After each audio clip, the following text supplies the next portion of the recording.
there arrives a pivotal moment in every parent's journey when the dynamic with their children begins to transform subtly yet profoundly. For years, decades, even, you pour your heart into nurturing them, steering them through life's complexities, and placing their needs above your own. You teach them values, wipe away tears, and celebrate their victories, all while quietly sacrificing pieces of yourself. Then, almost imperceptibly at first, a shift occurs. One day, you wake up to find that the balance has tilted, and the relationship you've spent a lifetime building feels different, unfamiliar, even unsettling. Perhaps it's the way they brush off your hard-earned wisdom as if it's irrelevant to their modern world. Maybe it's the casual dismissal of your thoughts, or the tone they use, sharp, impatient, or condescending, that stings more than you'd care to admit. Worse still, there might be moments when their actions make you feel less like a cherished pillar of their lives and more like an inconvenience they're forced to tolerate. It's a quiet ache, a wound that deepens with every slight, and it's natural to feel a swell of emotions in response: frustration, disappointment, even a flicker of anger.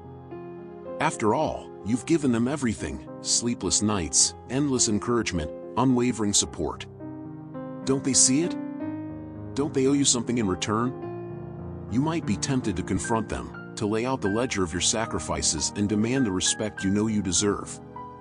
You might rehearse the words in your mind: asterisk, do you know how much I've done for you? Do you realize what I've given up? Asterisk, but here's a truth that's hard to swallow yet essential to grasp: anger, no matter how justified it feels, rarely mends what's broken. In fact, it often widens the rift. Shouting matches and guilt trips might vent your frustration momentarily, but they don't rebuild the regard you've lost. There's a better way, a quieter, stronger path to reclaiming your place in their eyes, one that doesn't rely on raised voices or bitter recriminations. Today, I'm going to walk you through 6 transformative steps you can take when your children no longer treat you with the respect you've earned. These aren't quick fixes or manipulative tactics, they're deliberate shifts in how you carry yourself, how you respond, and how you redefine your role in their lives. They're simple in concept but powerful in practice, capable of reshaping the way your children perceive you, not as a relic of their past, but as a figure of strength and worth in their present. Some of these ideas might catch you off guard, challenging the instincts you've leaned on for years. But if you stay with me through this journey, you'll uncover a roadmap to restoring your dignity and reasserting your value, all without a single argument. Let's dive in. Step 1. Release the need for their validation. One of the most common traps parents fall into as their children grow into adults is the unconscious habit of seeking their approval. It sneaks up on you. Maybe you've caught yourself bending over backwards to fit into their schedules, agreeing to plans that inconvenience you, or biting your tongue when you'd rather speak up, all in the hope that they'll notice your efforts and reward you with gratitude or admiration. You might think, asterisk, if I just keep showing them how much I care, they'll see my worth. Asterisk, it's a natural impulse, rooted in love, but it's a slippery slope. Here's the harsh reality: the harder you chase their approval, the less they respect you. It's counterintuitive, isn't it? You'd think that selflessness would earn you a pedestal, but it often does the opposite. When you constantly prioritize their desires over your own, you send a subtle message: asterisk, my needs don't matter as much as yours. Asterisk, over time, they internalize that. They stop seeing your sacrifices as acts of generosity and start viewing them as a given, something they're entitled to expect. And once that shift happens, taking you for granted becomes second nature. Consider Margaret, a woman I once knew. In her youth, she was a force, vibrant, decisive, the kind of person who commanded a room without trying. But as she aged and her children grew into busy adults, she softened her edges too much. She stopped asserting herself, letting them dictate family plans, silencing her opinions to avoid rocking the boat, even overlooking the occasional snide remark. I just want us to stay close, she'd say, her voice tinged with resignation. But the tighter she clung to that ideal, the more her children drifted, not in distance, but in esteem. They began to see her as pliable, someone who'd always yield, always adapt, always forgive without question. Her efforts to preserve harmony eroded her presence, until she was little more than a background figure in their lives. The lesson here is clear: respect doesn't flow from self-denial, it springs from self-worth. If your children have begun to treat you with less reverence than you deserve, the first step isn't to plead for it or point fingers. It's to stop acting like their approval defines you. Draw lines in the sand. Say no when it's warranted, even if it disappoints them. Voice your perspective, even if it sparks disagreement. It's not about picking fights, it's about showing them that you value yourself enough to stand firm. When you do, something shifts. They start to see you not as a doormat, but as a person with boundaries, a spine, a life that doesn't revolve solely around their whims. And gradually, that recognition plants the seeds for respect to bloom anew. Step 2. Model respect, don't debate it. When your children interrupt you mid-sentence, scoff at your advice, or speak to you in a way that makes your stomach twist, your gut reaction might be to push back. You want to defend your position, remind them of the years you spent guiding them, and insist they hear you out. It feels like a righteous stand. After all, you've earned the right to be heard. But here's a piece of wisdom that could spare you years of fruitless tension: arguments don't win respect. They might win battles, but they lose wars. Think back to a time you tried to argue someone into seeing your worth. Did it work? Did they walk away thinking, "Wow, I was wrong, they really deserve my admiration"? Probably not.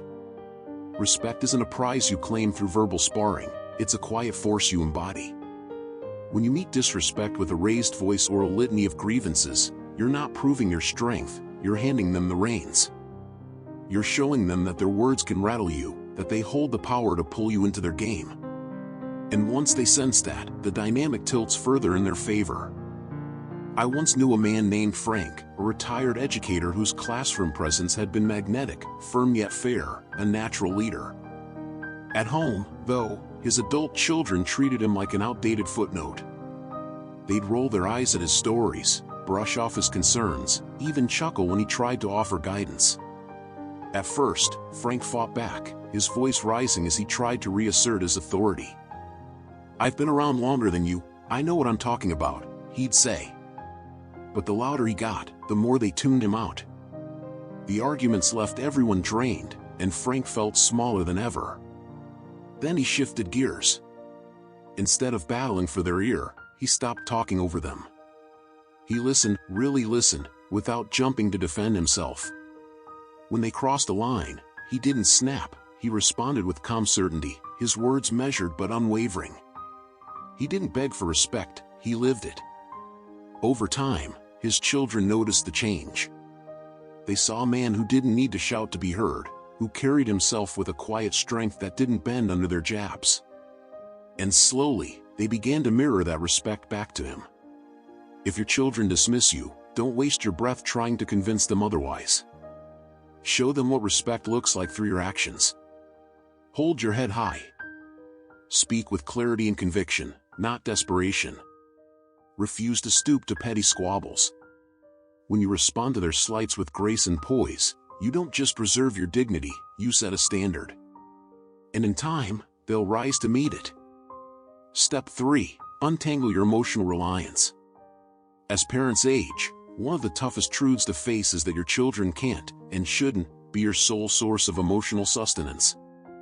You've loved them fiercely, poured your soul into their growth, and it's only human to want that love reflected back in equal measure.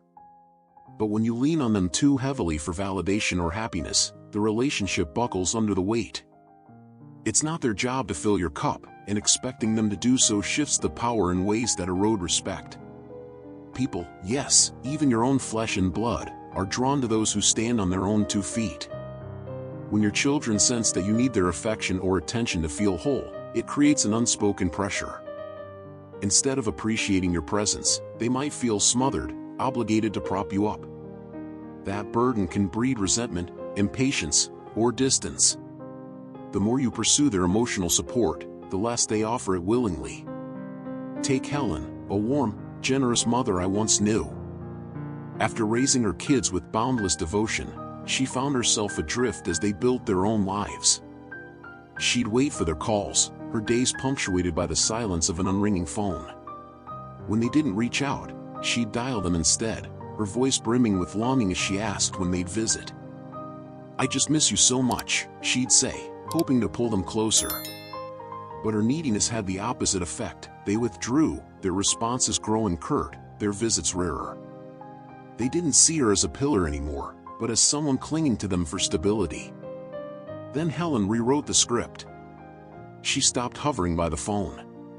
She rediscovered passions she'd set aside: gardening, painting, reconnecting with old friends. She built a life that didn't hinge on their attention, and the shift was seismic.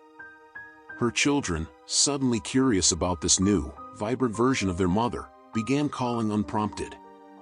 They respected her not because she demanded it, but because she'd reclaimed her independence. Her happiness no longer rested in their hands, and that made them want to be part of it. If your children's respect feels out of reach, ask yourself, are you leaning on them too much? Loosen that grip. Find joy in your own pursuits, your own company.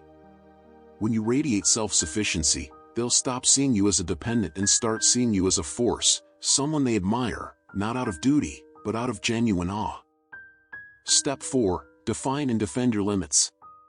Respect often slips away not because your children are inherently ungrateful, but because you've allowed it to. If they speak to you with disdain, disregard your feelings, or treat your time as expendable, and you let it slide, you're setting the precedent. It's not malice on their part, it's human nature. People, especially those closest to us, will push boundaries as far as we permit them to go. Without clear limits, disrespect becomes the norm. Setting boundaries isn't about issuing ultimatums or sparking drama. It's about quietly deciding what you'll accept and what you won't, then holding that line with steady resolve. It's saying, I deserve better, not with venom, but with certainty, and backing it up when the moment calls for it. Robert, a former executive I once met, had mastered this in his professional life. He'd led teams with authority, his decisions respected without question. But with his grown children, he faltered. They'd cut him off mid-sentence, scoff at his input, even critique his choices with an edge of superiority. For a while, he swallowed it, convincing himself it wasn't worth the hassle to push back. They'll grow out of it, he thought. But they didn't, because he hadn't given them a reason to. One day, he'd had enough. When his son talked over him, Robert paused and said evenly, "I'll finish when you're ready to hear me." When his daughter brushed off his perspective, he replied, "You don't have to like my view, but you will respect it." And when they tested him further, he made it plain, "If we can't speak with mutual respect, I'll step away." It wasn't loud or confrontational, just firm. At first, they balked and used this new stance. But Robert didn't waver, and over time, they adjusted. They saw a man who valued himself enough to demand civility, and that shifted the tone of their interactions. If your children's respect has waned, reflect, are you tolerating too much? Define your boundaries, be it how they speak to you, how they value your time, or how they acknowledge your worth, and enforce them consistently. You don't need their permission to expect decency. When you stand up for yourself, they'll learn to stand with you. Step 5. Give only what's valued. There's a subtle irony in parenting. The more you give without expecting gratitude, the less your gifts are cherished. It's a pattern many of us fall into, offering time, energy, or resources even when it's met with indifference or entitlement. You might think, this is what parents do, we give unconditionally. But when that giving goes unappreciated, it doesn't foster closeness, it breeds expectation. Your kindness becomes background noise, something they assume will always be there, like air they don't notice until it's gone. George, a father I once knew, lived this truth. He'd been a provider in every sense, money when they were strapped, rides when they called, endless support without hesitation. But his children rarely said thank you. Instead, they'd ask for more, complain about what he hadn't done, or shrug off his efforts as if they were owed. When George hit a rough patch and needed their help, they were nowhere to be found, too caught up in their own lives to reciprocate. It was a wake-up call. So he pulled back. He stopped preempting their needs, stopped saying yes out of habit. He gave when it was earned, when they showed appreciation or respect, and said no when it wasn't. His children bristled at first, confused by the change. But as they realized his support wasn't a bottomless well, they began to see it differently. A thank you slipped out. A favor was offered in return. His giving regained its weight because it came with a condition: mutual respect. If your children take you for granted, pause and assess. Are you giving too freely? Scale back. Tie your generosity to their recognition of it. When they see that your efforts aren't automatic, they'll start to value them, and you, more deeply. Step 6. Cultivate a life beyond them. Perhaps the most potent way to reclaim respect is to show your children that your world doesn't orbit around them. It's easy, as a parent, to make them your universe, every decision, every joy tied to their existence. But as they grow and you age, that focus can backfire. If they perceive you as someone whose sole purpose is them, they might begin to see you as one-dimensional, someone without a spark of their own. Respect thrives when it's directed at someone with vitality, purpose, and independence. Eleanor, a widow I once knew, learned this late in life. After losing her husband, she turned to her children to fill the void, calling often, offering unsolicited advice, expecting them to anchor her days. But they pulled back, overwhelmed by her reliance. She felt the sting of their distance, fewer visits, shorter conversations, and loneliness crept in. Then she chose differently. She joined a knitting circle, took weekend trips, volunteered at a shelter. She built a life rich with meaning outside her children, and the effect was startling. They began to reach out, intrigued by her newfound energy, proud of her resilience. She wasn't just their mother anymore, she was Eleanor, a woman with stories and strength of her own. If your children's respect feels distant, ask, do they see you as a full person, or a shadow of their lives? Step into your own light. Pursue what ignites you: hobbies, friendships, goals. When they witness you thriving independently, they'll admire you not out of obligation, but because you've shown them what a life well lived looks like. Closing reflections. Respect from your children isn't a trophy you can claim or a debt they owe, it's a reflection of how you present yourself to the world. If they've begun to treat you with less warmth, less regard, less honor, resist the urge to lash out or withdraw into hurt. Instead, shift the narrative. Let go of their approval, because needing it diminishes you. Lead with quiet strength, because actions outshine arguments. Free yourself from emotional dependence, because self-reliance draws admiration. Establish boundaries, because respect follows where standards are set. Give only what's appreciated, because unvalued gifts lose their shine. And above all, forge a life of your own, because people honor those who stand tall in their own story. Take these steps, and watch the tide turn, not overnight, but steadily. Your children will begin to see you anew, not as a figure they've outgrown, but as someone who commands respect by virtue of who they are. You won't need to demand it, they'll offer it freely, earned through the life you've reclaimed. What will you do with this insight? Start small, but start today. Your dignity is waiting.